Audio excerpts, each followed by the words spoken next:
Habang tulog si tatay, patago niyang pinutol ang sinturon niya, tapos kinuha niya ang gunting para putulin ang baywang ng pantalon. Nang tuluyan na niyang natanggal ang pantalon ni tatay, saka pa lang, nakakuha ng rehistro ng pamilya mula sa maliit na supot ni tatay. Ngayon, pwede na silang magpakasal ng mahirap niyang nobyo. Hindi niya alam kung gaano siya kasaya ngayon, ay siya ring pagsisihan niya sa hinaharap. Paglipas ng 10 taon, natupad ang pangarap niyang magpakasal sa mahirap niyang nobyo, at naging mapagpakumbabang asawa sa loob ng 10 taon. Para hindi ma-pressure ang asawa niya, itinago niya ang pagiging anak mayaman niya. Akala niya, magiging masaya sila habang buhay. Pero isang araw, nalaman niya mula sa kapatid niya, na bumili ang asawa niya ng branded na bag sa tindahan niya. Tuwang-tuwa siya at inakala, ito ang regalo ng asawa para sa kanyang kaarawan. Kaya naman, masayang-masaya siyang naghanda ng maraming pagkain. Nais niyang pasalamatan ang kanyang asawa. Ngunit, ang ideal ay malaki, samantalang ang realidad ay malungkot. Dahil pag-uwi ng kanyang asawa, may inihanda akong regalo para sa bawat isa. Isang pinagpili ang regalo, at habang ang babae ay sabik na naghihintay sa kanyang regalo, ang kanyang asawa naman ay naglabas ng papel. Sinasabi niyang ito ay tula na isinulat niya para sa kanya. Hindi makapaniwala ang babae, at nagtanong muli kung may iba pa bang regalo. Ngunit pagkarinig nito, walang kahihiyang sinabi ng asawa, na tanging ang sarili niyang gawa ang makapagpapahayag ng katapatan. Naalala ng babae ang sinabi ng dalawa niyang kapatid sa kanya kaninang umaga. May lungkot na hindi mapigilan sa kanyang mga mata,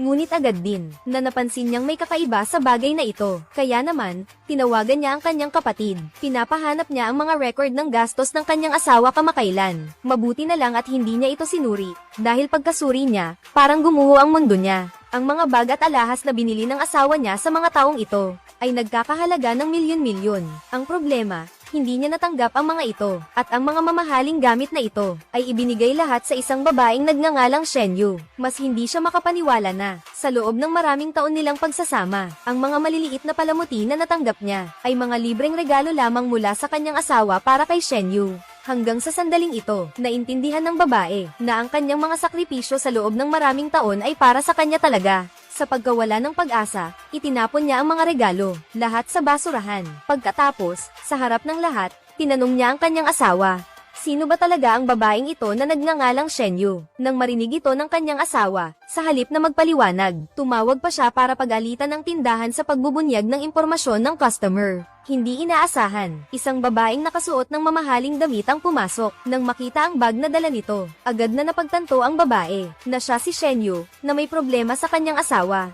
Hindi ko akalain na maglalakas loob siyang pumunta dito. Ito ay malinaw na isang direktang paghamon sa kanya, at nang makita niya, ang tusong babae na masayang nakikipag-usap sa pamilya, doon lang siya biglang natauhan. Naisip niya, ako lang pala ang tagalabas sa pamilyang ito. Matagal na pala silang magkutsabahan at magkasabwat. Ang lalaking walang hiya, hindi man lang nahiya, bagkos ay walang pag-aalinlangang inamin ang relasyon niya kay Shenyu. Binitawan pa niya ang salitang siya ang nagbigay ng bag na iyon. Ano ngayon? At si Jin Jingyu, para kutsain ang babae, sadyang binigyan niya ito ng set ng skincare products. Malinaw at lihim na ipinahiwatig. Ang babae ay isang matandang babae na wala siyang karapatang agawin ang kanyang lalaki. Agad na nagalit ang babae nang marinig ito. Ngunit sinabi ng lalaki na wala siyang karapatang magalit. Sa mga taon na ito, bukod sa paglalaba at pagluluto sa bahay, wala na akong silbi. Hindi ko siya pinaalis. Iyon na ang pinakamalaking kabutihan ko sa kanya. Pagkarinig sa mga sinabi ng lalaking iyon, muling sumakit ang puso ng babae na nasaktan na. Naaalala ang magagandang alaala nila noon.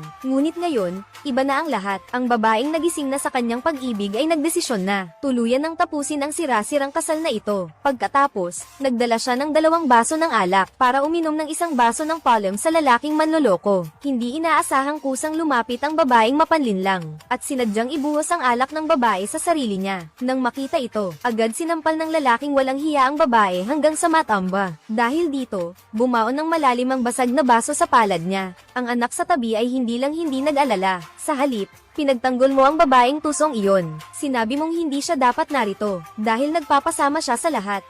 Habang mas lalo kang nagsasalita, mas lalo kang nagiging bastos. Xiaoyu, iyon.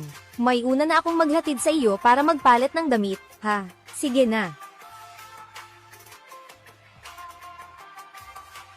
Nang bumaba ang babaeng mapanlinlang, agad niyang napansin. Nasuot nito ang kanyang damit, at ang lalaking halang ang kaluluwa ay walang pag-aalinlangan. Napinuri ito, na mas maganda ito sa suot niyang damit. Pagkatapos ay inutusan niya ang babae na labhan ang maruming damit. Tandaan mo, pagkatapos mong labhan, bumalik ka at humingi ng paumanhin sa iyong nakababatang kapatid.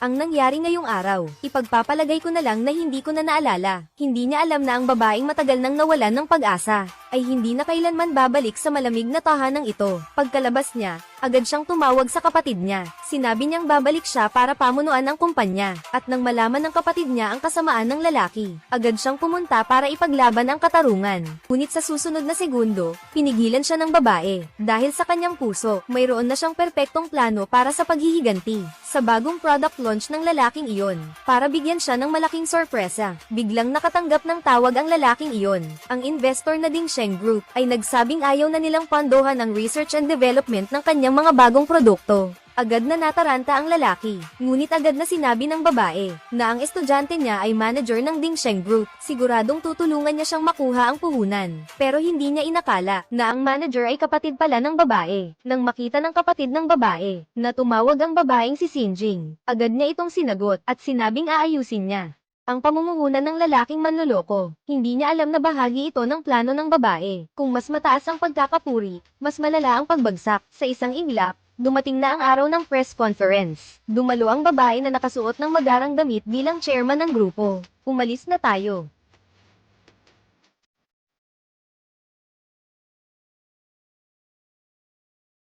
Zijun, congratulations! Malapit mo nang marating ang tuktok ng iyong buhay. Sasama ka ba sa akin sa tuktok, Xiaoyu? Nandyan na ang chairman.